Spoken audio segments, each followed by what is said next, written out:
end up, and I'll finish up, it's clear that some very difficult histories have been addressed in this book. There's a lot of, trauma, really, that Neil grew up through.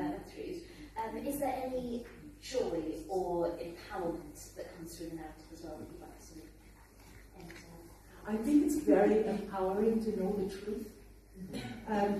When I read the true history that I didn't know, I felt like all these years, my parents, everyone had been lying to me.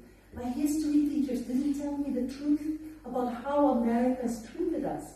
It really, really, because I was very pro-American growing up. I grew up and I loved all of the Sesame Street and Disney, and I grew up with all of that.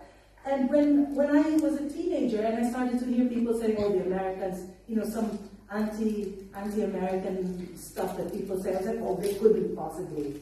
I love Don McLean. I sing American Pie. I feel like it's American Pie, bye. And then when I read that, I realized that they had succeeded.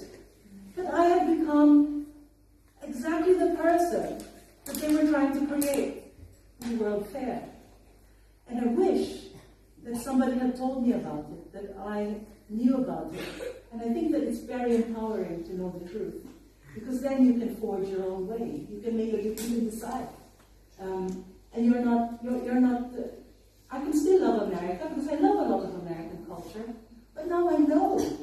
And I now know that there's so much more to Philippine culture than I have been allowed to know. So I'm really glad I did it.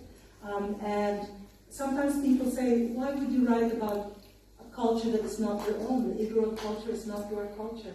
But the more I read about Igorot culture, the more I realized this is my story, and I just didn't know about it.